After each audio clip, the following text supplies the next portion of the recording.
of mental health workers, of educators, community people from community, as well as artists who come together to create workshops, events, and programs to destigmatize issues of mental health, as well as suicide prevention.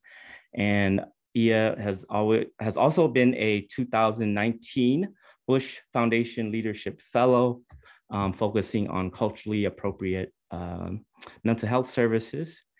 And she's been part of healing collectives. What she is also known for is her Facebook page called Hmong Mental Health and Wellness.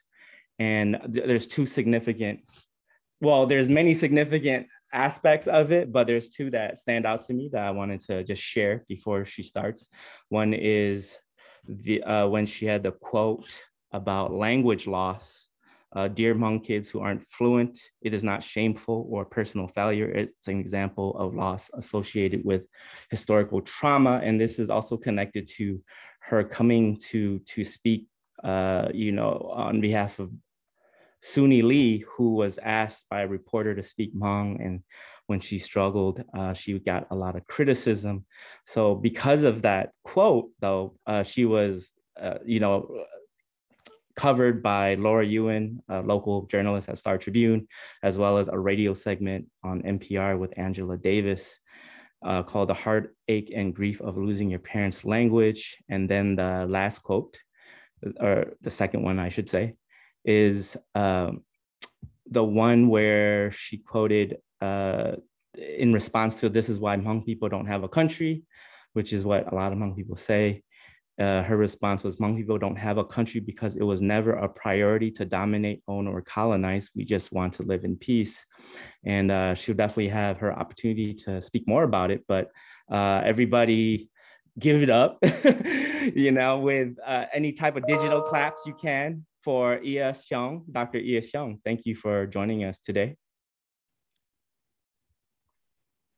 Hello, thank you. Let me just see. Okay.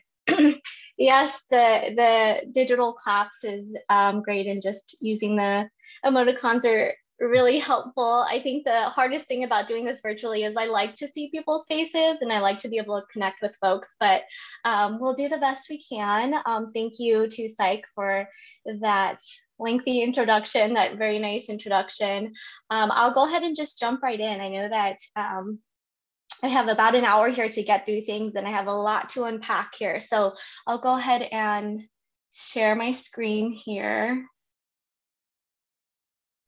And we'll just jump right in. Everyone can see that okay? All right, so today's presentation is titled The Space Between Trauma and Healing, Bridging Divides in the Hmong Community. So before we get started here, let me see. That's my abstract. I imagine that most folks got a sense of what this presentation is going to be about and read through that. Some of the main objectives that we will be covering in today's presentation is defining key concepts relevant to Hmong experiences of historical trauma, identify factors that maintain trauma, and identify factors that facilitate healing. So getting started, I really want us just to be mindful of any thoughts, feelings, or physical sensations that might be coming up for you throughout the presentation. Just knowing that whenever we have a conversation about trauma, it is a really hard thing to do. It can be really hard and complex. And so just making space for wherever you are in the process of understanding and digesting and processing the information, allowing any natural thoughts, reactions to come up for you and paying attention to that. I also want us to be mindful of practicing grounding exercises throughout. We'll talk a little bit more about why this is important, especially when we're talking about trauma. But the goal here is that we're practicing regulating our nervous system. Again, knowing that this can be an emotionally triggering or complex topic. And so if you're kind of checking in with your body and just noticing any dysregulation, just taking a moment to pause, take a break, do whatever you need to do to take care of yourself. I like to do deep breathing.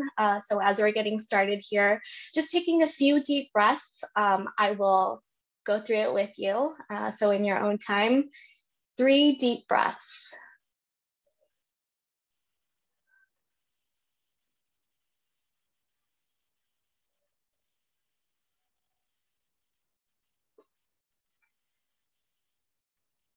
Okay, and then just getting started, jumping in with a little bit about who I am. So yeah, I'm a psychologist. I think that it's also important to talk a little bit more about who I am and the lens in which I'm understanding these experiences. So I am a 2nd generation Hmong American. I'm actually the first person in my family to be born in the United States. So a lot of times when I think about the context in which like I was born, I think about everything that my parents had gone through up until that point. So my parents were both orphans during the war, and they were able to escape Laos together and sought refuge in Thailand for several years. And then they were sponsored into the United States by my uncle who came here first. And so shortly, about a year or so later, I was born. And so in that context, I think about, again, everything that they had gone through up until that point, and then adjusting to this completely new world, having children, and really thinking about the future as far as like hope for the future, hope for their kids, hope for the next chapter in their story and the next chapter of the Hmong legacy. So that's kind of the context in which like I grew up. And when I think about it in that way, it sounds like, you know, a lot of things to look forward to, right? Like we really started from scratch. There's a lot of things to look forward to. But growing up in that generation, it was quite a challenge trying to figure out how to navigate 2 completely different worlds, and then to navigate what our past was about and what our future is going to be about as well. I actually found myself feeling very disconnected with what it meant to be Hmong, and really feeling burdened by being Hmong. I felt like it was hard to maintain a lot of the culture, the language. It felt very painful thinking about what it meant growing up living in poverty, and then all the pain and suffering I saw in my community with gang violence, domestic violence, substance alcohol abuse issues. There was just a lot of pain and suffering, and I felt very burdened with like what it meant to be Hmong. And at the same time, I felt like I didn't belong in American culture. I felt like I was viewed as a constant foreigner. It didn't matter how much I was succeeding or how great my English was. I never fit in, and I never felt like I belonged. And so I know that a lot of my peers and a lot of us who grew up in this generation can really relate to that experience of just how tough it was to navigate growing up in that context. My worldview completely shifted when I became a teenager. So I grew up in Spokane, Washington, of all places. Yes, there are Hmong people there, but in Spokane, we go up into the mountains and we pick huckleberries for a living in the summertime. That's how a lot of Hmong people make a living. And my dad lost his job that summer. I was a teenager trying to make some extra money. And so we spent a lot of time in the mountains of Spokane, Washington, picking huckleberries. And I guess it really reminded my dad of what it was like to be in Laos. And so he started opening up and sharing a lot of his stories. And he talked about what it was like for him being hiding in the jungles during the war, what it was like for my mom. She was orphaned at a really young age. Her father was a soldier who died in the war, and then her mother died stepping on a landmine when she was just a baby. And so really, I somewhat had an understanding of these stories, but the amount of details and understanding of their story just really was significant during this time for me, and that I just gained a whole new awareness and understanding of what my life experiences were about. There was one story in particular that my dad shared about his last day with his mother, my pa. So they were hiding in the jungles, you know, with just my pa and my dad and his younger brother. And at the time, my grandma was really sick. She couldn't run, she couldn't go any further, and they were being chased by communists at the time. And so basically my dad had to leave with his younger brother to save themselves, and they had to leave my grandma behind. And my dad shared with me that like his last words with my grandmother was, you know, she told him to run and go reunite with the rest of the family, and when you find everyone again, was the last words, was just to go out, find each other, love each other, and spread love. And this was such a significant moment for me in just recognizing what an opportunity it was for me to be able to hear that message through my father.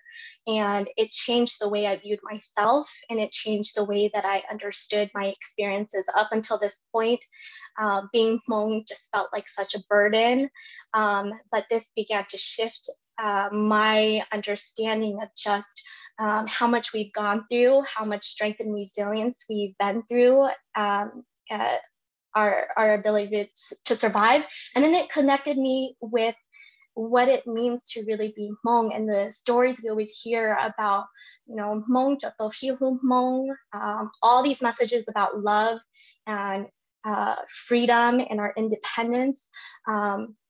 That was so important for me to reclaim what it meant to be Hmong. Up until this point, a lot of the messages I was learning about what it meant to be Hmong was tainted by trauma. It was messages of, you don't belong here, you aren't worthy, you aren't valuable, you know, you don't have a home. All these messages about my self-worth that were, again, until I understood trauma, were very much tainted by the lens of trauma and war.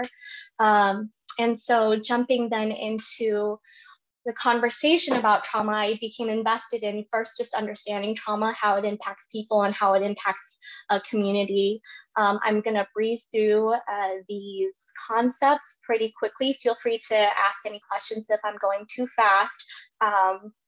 But just as a basic overview and understanding of trauma, trauma is an emotional response to a distressing event that alters your thoughts, feelings, physical sensations. It's a shock to your system that completely disorients your sense of self and your perception of the world.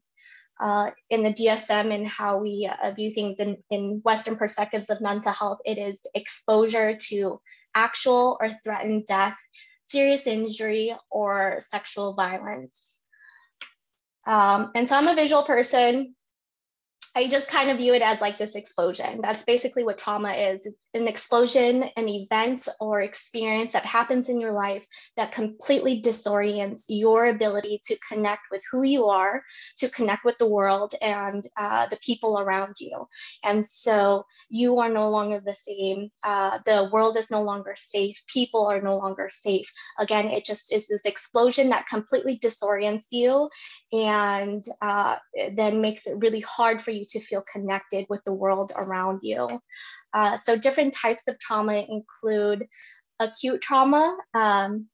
This is what we typically think of when we think of trauma, right? Like a single incident, something like a car accident, one specific memory we can go back to as as traumatic. And so that is like one event that's known as like an acute trauma.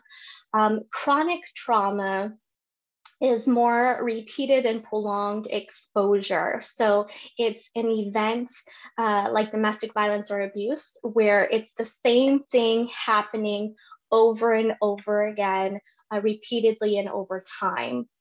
Complex trauma is exposure to varied or multiple traumatic events. I don't see my full screen, so I'm going to move things here. I might be missing something, but exposure to varied and multiple traumatic events, often of an invasive interpersonal nature. It's both of acute and chronic traumas. And so it may be a direct experience of sexual abuse while also experiencing violence in the home, or it may be just a chronic, prolonged experience of feelings of helplessness and hopelessness. Again, that happens over a long period of time that puts your body into a chronic state of fight or flight and nervous system dysregulation. I'll talk a little bit more about that. So then this jumps into a conversation about what is historical trauma. Historical trauma is how I came to begin to understand the Hmong experience. Historical trauma was first looked at in Holocaust, Jewish Holocaust survivors and their children, and that a lot of clinicians and research saw that the offspring, children of Holocaust survivors, were oftentimes experiencing the same set of symptoms: anxiety, depression, PTSD symptoms, complex mental health issues, substance abuse, all those things, the same symptoms as their parents, even though they did not directly experience the Holocaust themselves. And so it became this understanding, or this just question around, well, if people are not directly experiencing these horrific events, but they're still showing the same set of trauma responses, like what is going on here? And so this concept has been now applied to American Indians, African Americans, Japanese internment camp survivors, Australian Aboriginals, a lot of communities in which massive group trauma occurred at a collective level, and that we're able to see that generations and generations and generations after significant historical events, that they are still experiencing the same set of trauma responses. And so it is the multi-generational, historical trauma is the multi-generational trauma experienced by a specific cultural, racial, or ethnic group. And it's related to major events that oppressed a particular group. And so this includes experiences of genocide, of forced relocation, and destruction of cultural practices. Another key concept to just be aware of with historical trauma is the historical trauma response. This is a constellation of features in reaction to massive group trauma. So this includes experiences that we're seeing within entire communities of disproportionately high levels of unresolved grief, survivor guilt, substance abuse, low self-esteem, depression, anxiety, anger, violence, difficulty recognizing and expressing emotions, suicidal thoughts and gestures, and even various physical health disparities. And so again, the set of symptoms that we're seeing in entire communities years after significant historical events, generations after significant historical events. Another key concept that we want to keep in mind, especially as it relates to the Hmong experience, is the conspiracy of silence. This concept is the tendency to silence the traumatic experience that leads to further damage and is then transmitted to future generations. So it is the silencing and secrecy of specific events that happen.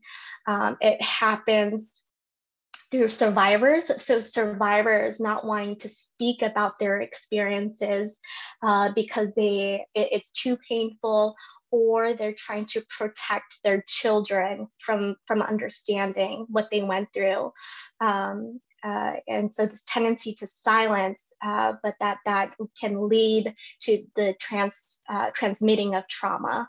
The conspiracy of silence also happens when the world, when mainstream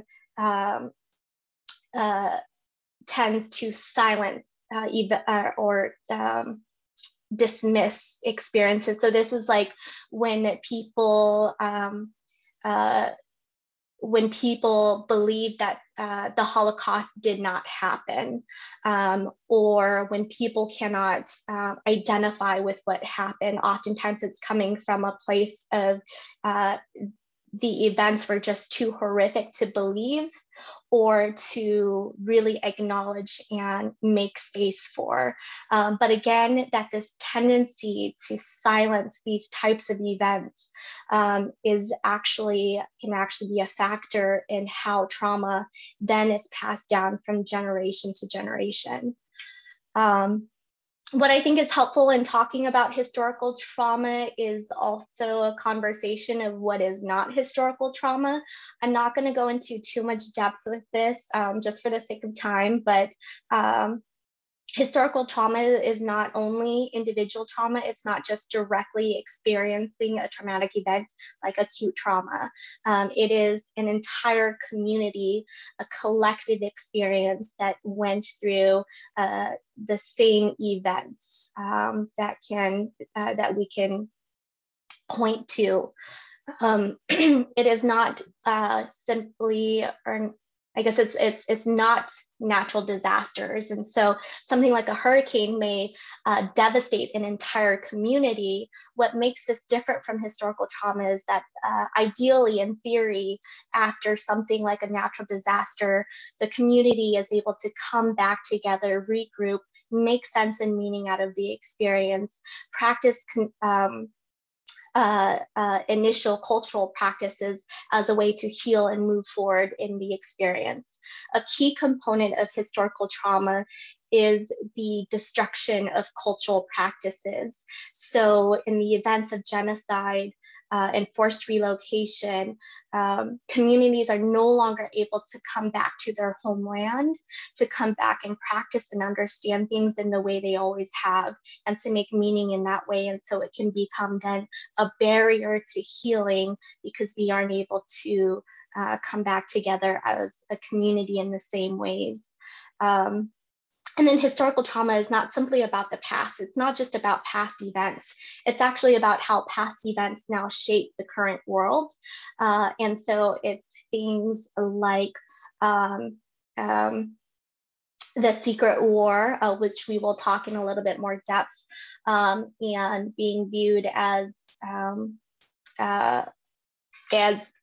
foreigners when we first kind of came to the US. And then with the pandemic and our experience of Asian hate being viewed as foreigners, it's this kind of, there's a cultural context to it, but things that are happening in the modern world continue to re-traumatize communities in this way. And so it's very much about what's happening in the present as well. Here's another visual for those who are visual people as far as the difference between individual trauma and historical trauma. Individual trauma is, again, something like one person getting into a car accident. The goal is, or ideally in this situation, they're able to gain support from their family, their environment, their community, their neighborhood, and feel safe and supported enough to begin their healing process. With historical trauma, what we're seeing is not only individual experiences of trauma, we're seeing a whole family who's traumatized. We're seeing going into neighborhoods that aren't safe and supportive. We're talking about entire systems that do not support the healing process of the individual. So it's much more widespread. This is an example that I may come back to. I like to kind of talk through this this little metaphor here. If we have time for it, I'll come back. But just for the sake of time, I'm going to keep moving forward. So Hmong experiences of historical trauma. This is, I am not a historian, so I encourage everyone to do their own research. The other thing that complicates this is that what we know is that the Hmong are storytellers, and we learn through the oral tradition. And so much of our history has been passed on through storytelling, and not much is written down. So what we know of the Hmong people is that we date back to China in the 1800s. We were an ethnic minority group in China, and due to a desire to resist assimilation in China, and there's probably more that people who study this stuff can share about what happened here. But basically, my understanding is that the Hmong, in an attempt to search out independence and living, being able to live freely, there was a major movement of the Hmong into the mountains of Laos in about 1840s, where the Hmong were able to seek refuge in that nobody was living in the mountains of Laos. It's really hard to live in the mountains. And that's where we became known as the mountain people. That was where we were able to live independently for as long as possible, and to maintain our own sense of identity. So what you will see throughout our history is experiences of colonization. So French Indochina colonialism in Laos in the 1900s, Japanese invasion of Indochina. Again, all of these just kind of setting the understanding of the context in which our people were living as an ethnic minorities, trying to maintain our own sense of identity. A really key factor to note is 1954 Geneva Conference, where Laos was established a neutral territory, and where the rest of the world agreed not to invade in Laos. 1959, the Vietnam War that ensued, and then the secret war, where the CIA recruits the Hmong to aid in their efforts to prevent the spread of communism to prevent the spread of communism. And so the Hmong were recruited during this time, and when the US pulled out of Vietnam in 1973, the US also then pulled out all support as far as guns and protection and everything else. And then there was a genocide against the Hmong that occurred, in that our entire community, men, women, and children, were being chased and killed for aiding the US during this war. And so the Hmong seek refuge around the world, including in the United States.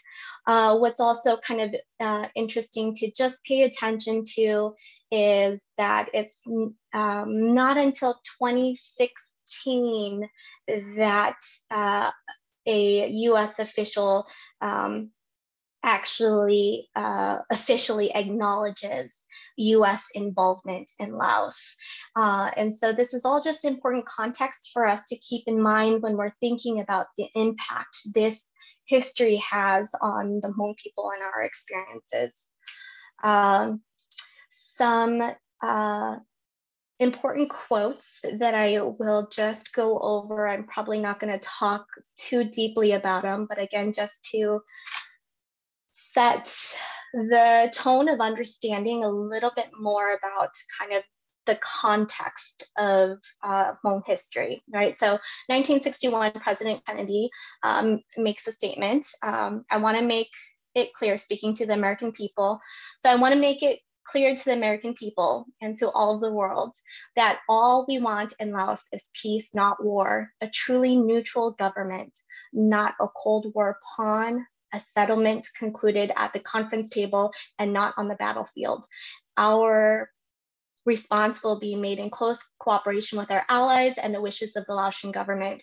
We will not be provoked, trapped, or drawn into this or any other situation, but I know that every American will want his country to honor its obligations to the point that freedom and security of the free world and ourselves may be achieved. So this is speaking to the American people kind of with this idea that we are not going to go into Laos.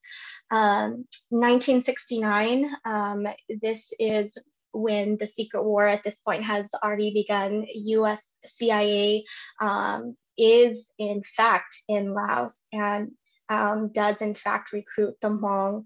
And then during this time, shortly after, again, I'm not a historian, so there's probably going to be some people who can speak more to this, but that there was a major incident where US government officials were aware of what was happening to the Hmong people and the impact of this war on the Hmong people.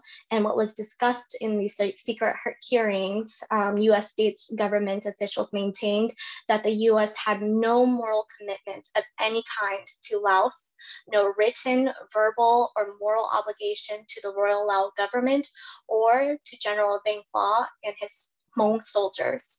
And so this is a declaration of just making it known that, yes, we understand what's happening and we have no obligation to what's happening.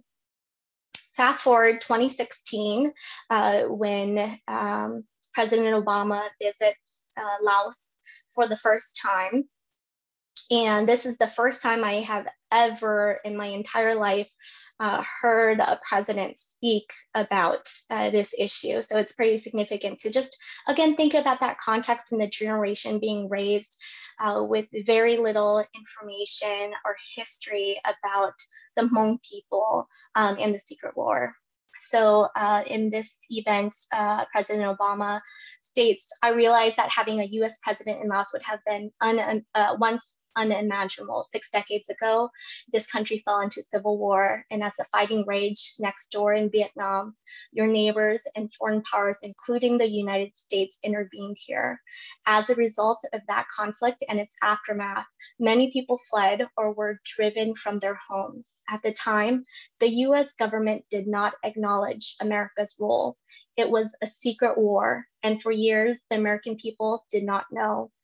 Even now, many Americans are not fully aware of this chapter in our history, and it's important that we remember today, over 9 years, from 1964 to 1973, the United States dropped more than 2 million tons of bombs here in Laos, more than we dropped in Germany, on Germany and Japan combined during all of World War II. It made Laos per person the most heavily bombed country in history. As one Laotian said, the bombs fell like rain. Villages and entire valleys were obliterated. The ancient plain of jars was devastated. Countless civilians were killed. And that conflict was another reminder that whatever the cause, whatever our intentions, war inflicts a terrible toll, especially on innocent men, women, and children. Today, I stand with you in acknowledging the suffering and sacrifices on all sides of that conflict.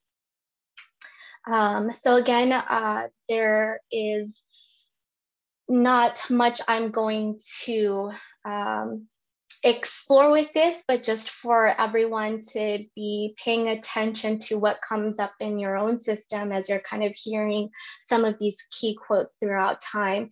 And a lot of the questions that I get when I talk about our history and the impact of our history is questions about like, you know, so would we have been better off if we didn't participate in the war, you know, or questions about like, if I would have preferred that we stayed in the mountains, or if I don't see the value in being the US, or questions just about like what happened.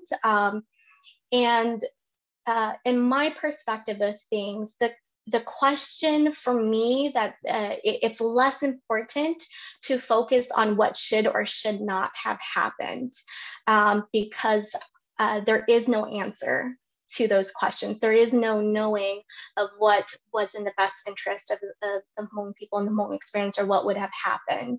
And so I find those questions to be less significant, in that the more important question is asking what happened and how did what happened impact the Hmong community, and how our experiences are today. And so the reason why I bring up these quotes and this part about the secret war is I think it's important for everyone to ask themselves the question, why was it a secret war? You know, who was being protected by keeping it a secret war? And the following question is, who did it hurt keeping it a secret war? And again, when we are asking ourselves those questions, what becomes really important and clear for me is how significant things being kept a secret had an impact on my experience of being connected with my own history and my own people, and then how that impacted the people around me who misunderstood my history, and so who viewed my family when my parents first arrived to the US, my dad being treated as a foreigner, being treated as an enemy, being believed that, you know, he was Vietnamese or whatever it was. But again, how did the secrecy potentially impact and perpetuate the traumas that we experienced being Hmong?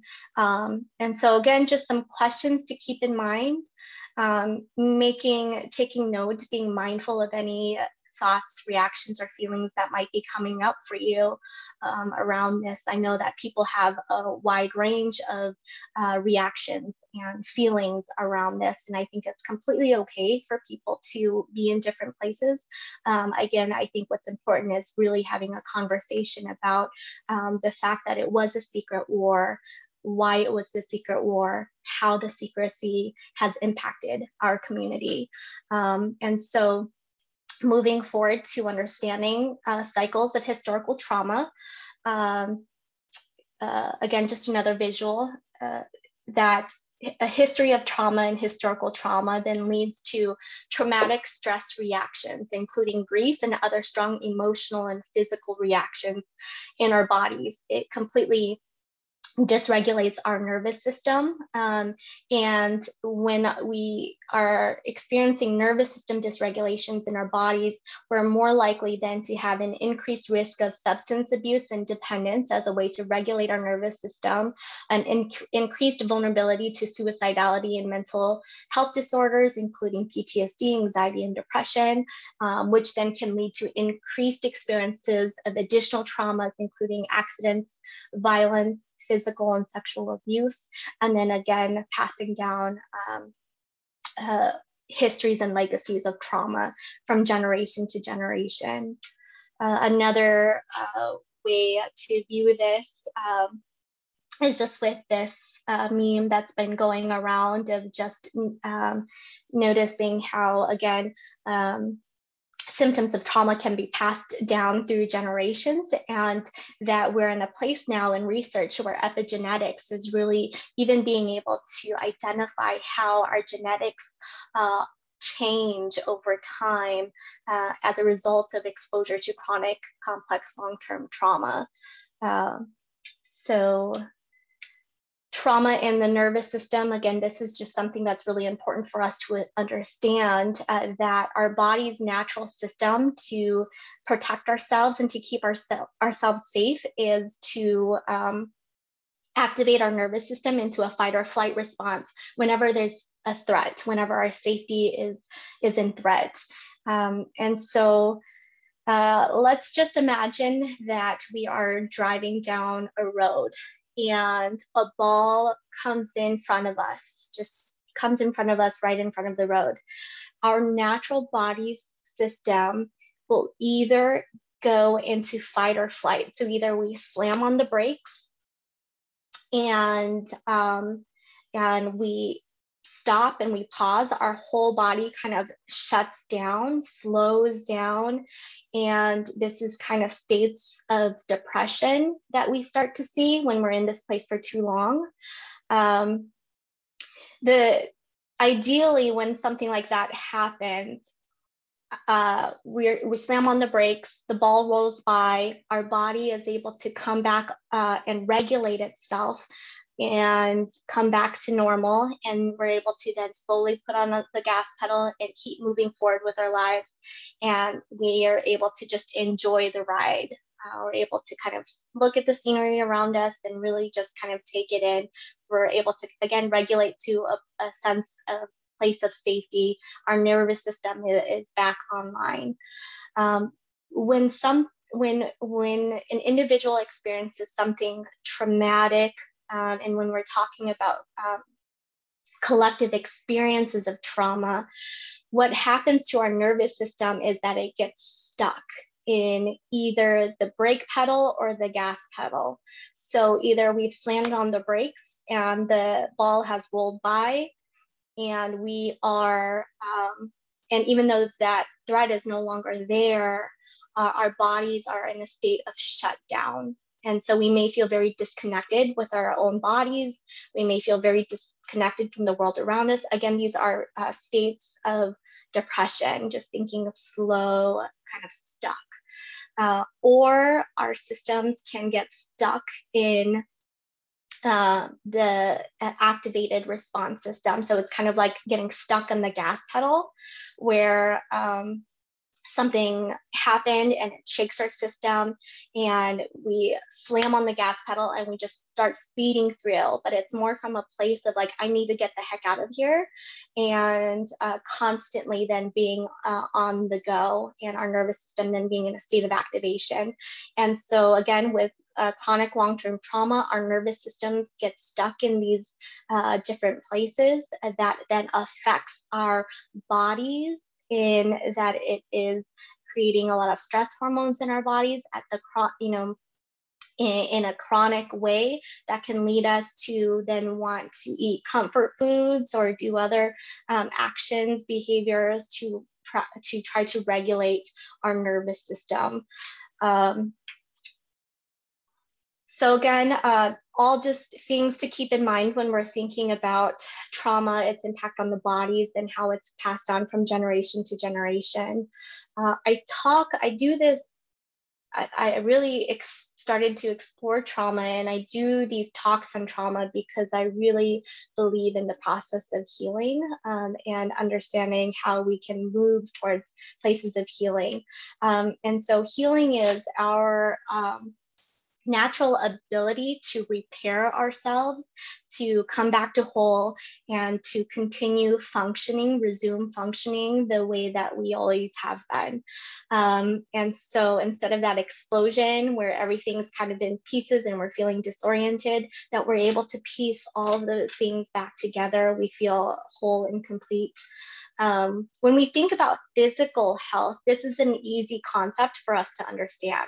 So like if I have a huge cut in my body where I'm bleeding out, there's a lot less denial of the fact that we've experienced some kind of physical trauma, and that we have to do something to heal our bodies and for us to be able to move forward. And so this may mean that our body's just going to naturally heal itself, or if the cut is too deep, it may be needing to put alcohol on it to prevent infection. It may need getting surgery. It may need amputation. It may need stitches. right? Like this process of to facilitate healing when we think of physical traumas is easier for us to understand it because we can see it. What's interesting is with psychological traumas, it's a lot harder to see and understand. And so we experience a lot more denial of psychological traumas. So that's where the conspiracy of silence tends to happen, of like, well, it wasn't that bad, or we're not that impacted from it, or it's not, like things are fine now. And that the reality is that given all of those experiences, what we're seeing in the community is huge divides in the community. And so intergenerationally, there's a lot of conflict between generations, misunderstandings. We see a lot between genders as far as the different gendered experiences, and a lot of gender-based violence that is coming up a lot as far as divides. And again, what we want to just understand from this is that these are all symptoms of trauma. And the more we can understand how trauma impacts us individually and the community, the more we can start to identify problems and how through understanding trauma, and then how we begin to heal, how do we begin to bridge those divides, how do we find that sense of connection with one another. And again, if we think about physical traumas, that process, psychological, emotional traumas are very similar in that the goal here is to understand the divides, the separations, the pain points, the suffering that we see in our community, and to understand then how we come to it from a place of compassion, and then really work towards healing and understanding and reuniting as a community. And so different states of trauma that we just want to be aware of, and I can go into this in a little bit more depth if people have any specific questions, but states of trauma look like psychological inflexibility. And so when you're in a state of trauma, your body doesn't feel safe. Your mind actually is views things in black and white because you have to. And so when you're in a state of threat, something pops up, you don't have time to think about the entire situation, the context, all the moving pieces, and think through your solution. You have to make a very quick decision. Is this good or bad? Is this something that is going to basically kill me or not? And I have to decide that right now because my life depends on it. So again, when we're in the state of trauma, we are more likely to see things in very black and white ways, good or bad, us or them. In states of healing, we see a lot more psychological flexibility, the ability to hold multiple truths as valid, the ability to have time for conversation, to figure out all the details, all the moving pieces, to be in states where we can find bridge and unity, and where we can, again, just hold a lot more information. In states of trauma, we tend to see more of the person in isolation. So the person feeling disconnected from their community, feeling a sense of isolation and shame, feeling disconnected from themselves and their own history and their own story. In states of healing, we see the self more in context. So while we may be feeling the pain and suffering of what's going on in the moment, we're seeing the entire picture. We're seeing both kind of like past and future. And so we are able to again see more of the self in context. And I'm just gonna make a note. I think someone's mic is on. I hear some speaking. So just in case, if everyone can just put themselves on mute here. And we good? I think so. Yeah. Yeah. Okay. Yep. So then in these states of trauma, and again, I'm just going to go through this list pretty quickly, but if there's any specific questions, feel free to jot them down. We can have a discussion on it. We see more avoidance, so desire to avoid the thing that is painful. So that's where we see the secrecy, the silence, the shame, the like, let's not talk about it. In states of healing, there's more experiences of acceptance of what happened, acceptance of the pain, the suffering, the history, the experiences. In states of trauma, there's more experiences of an overreaction. So if we think of like driving down the road and that ball jumps into the middle of the road, we might like overcorrect the steering wheel. And if we're in a state of overreaction, we overcorrect while we're driving, that is actually can hurt us, can be harmful to us. In states of healing, we can see the thing that's down the road, but we're going to consciously slow down or gently move the vehicle, correct it, but not overcorrect, right? So that we can kind of get around it. In states of trauma, we see enmeshment. And so where things are just kind of bleeding into each other so much that we have no sense of self-identity, sense of who we are in connection with the rest of the world. In states of healing, we see more boundaries, we see more ability to connect with others, but a clear sense of who we are in relation to the rest of the world.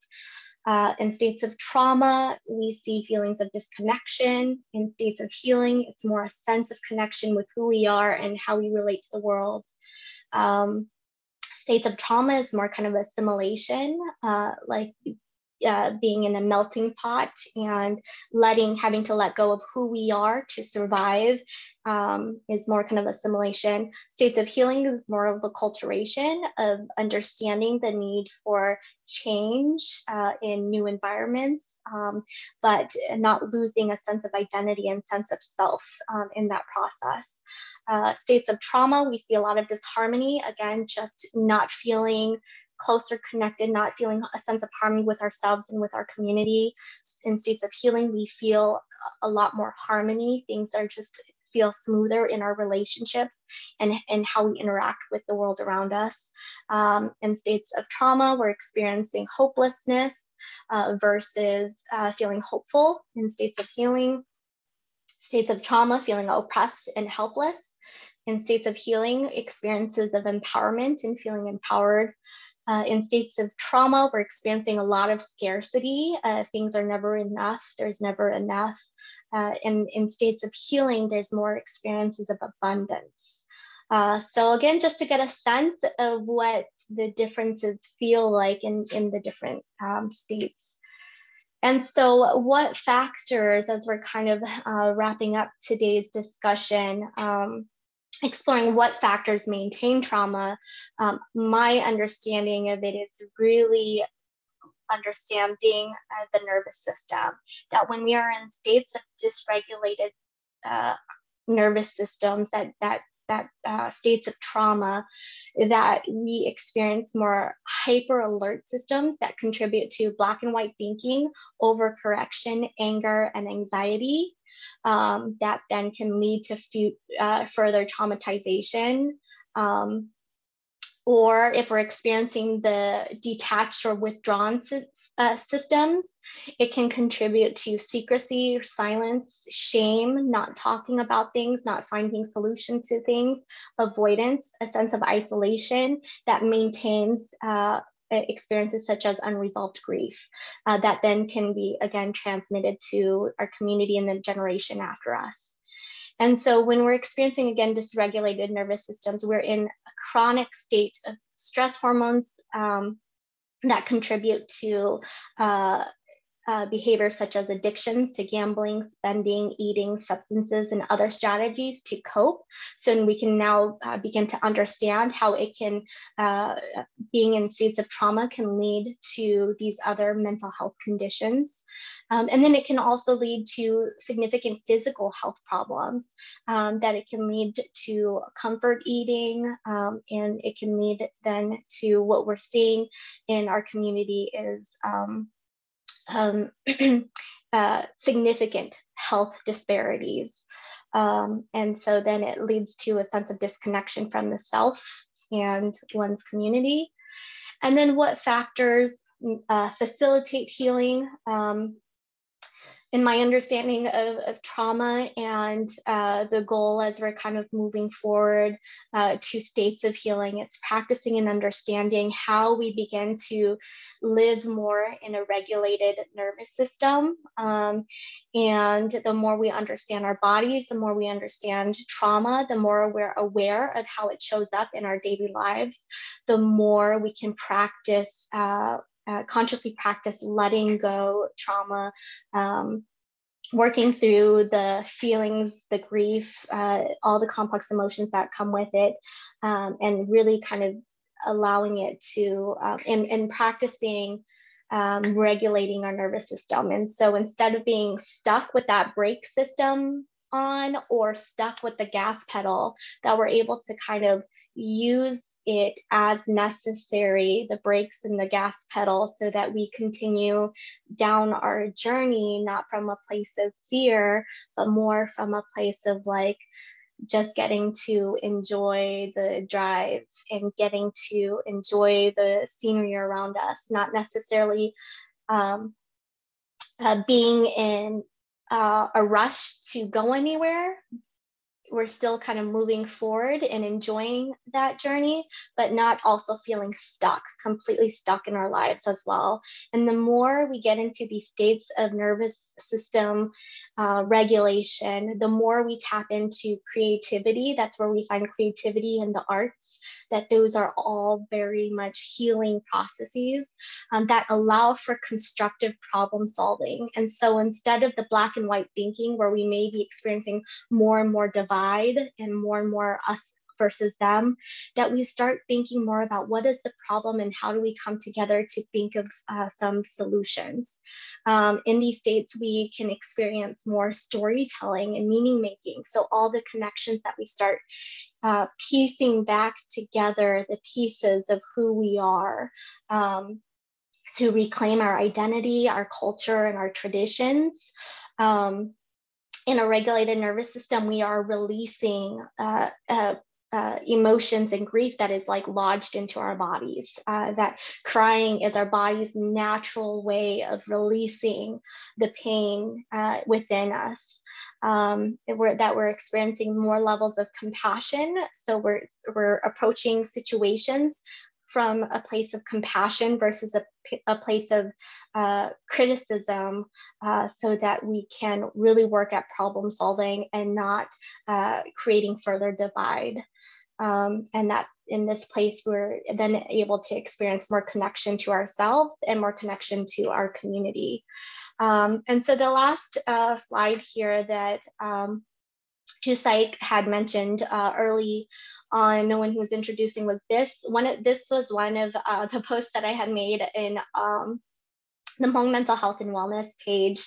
And this is really just my take on reclaiming or reframing a lot of the messages that we carry from war and from trauma. And so the statement, this is why Hmong people don't have a country. If you're Hmong, you've heard this statement so many times, and it's always in response to someone doing something bad, right? Like doing something negative. And it's a reason that we have put to why we are undeserving or unworthy. Right? It's similar to the statement of like, this is why we can't have nice things, or whatever it may be. But this is a message that I heard all the time growing up, and I didn't, really think much of it. But as an adult and understanding our history, I have just begun to really question it a lot more, in that I imagine that and this may just be me kind of imagine like kind of making things up, but I think in my lens, or in my view, I imagine that my parents and my grandparents never said this to each other, or like our ancestors in living in China, that I imagine that this was not a statement that they would say to each other, this is why Hmong people don't have a country, but that this was a message that was developed over time as a way to explain why we are undeserving and unworthy. And it very much is tied to colonization and war. And so my thoughts about this is that Hmong people don't have a country because it was never a priority to dominate, own, or colonize. We just want to live in peace. So when I posted this, I was surprised, but not that surprised, that I got a lot of people who fully supported the statement, and a lot of people who fully disagreed with the statement, and a lot of statements about how the Hmong are greedy and power hungry, and all of these other kind of statements. And so I think that wherever you're at in your own reaction to this statement, I think that's completely okay, to be there, and to have those reactions. I think as we finish up today's discussion, or as we jump into discussion, actually, I want us to just really consider how much of the messages that were passed on to us was given through trauma and war. And if we really listen to the stories that our elders shared with us about who the Hmong people are, it's always been about love. It's always been about freedom, and that having our own country became a necessity for us to find that peace and freedom. And so it's just, I think, an important conversation to have about like, how do we want to begin to reframe the messages that we were given through the lens of trauma, more from a place of healing, and reclaiming who we are and how we want to move our legacy and our narrative forward.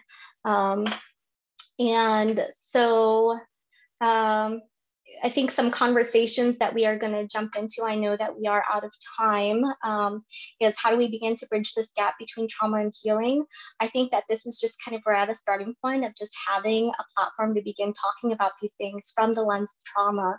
And so I think it's these answers, a lot of the solutions are going to come from everyone exploring how this fits for them in their life and what that would look like.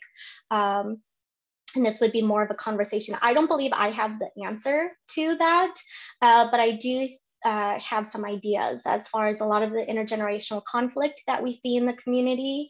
Again, the differences between the younger generation and the older generation, what I view as a problem stemming from trauma is that there's a lot of secrecy and silence about our history, about who we are, about what happened in our own family story, that prevents the passing of history, of legacy, of traditions and values.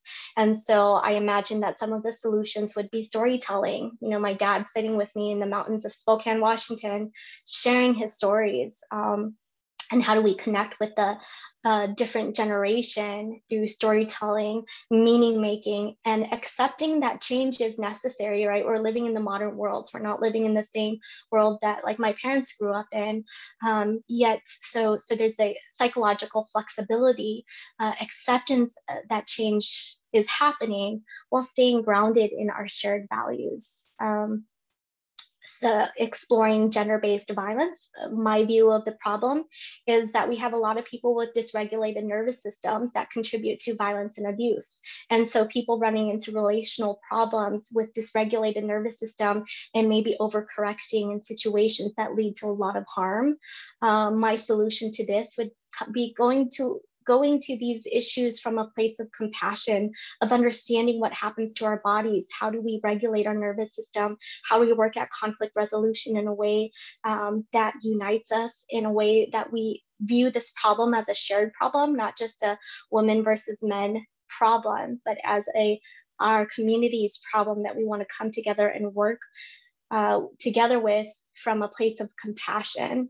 And then the religious and political divides that we see, what I view as a problem is oftentimes the us versus them thinking. And this is the black and white thinking that I'm talking about, where it's like, if it's not my way, then there's something wrong with you.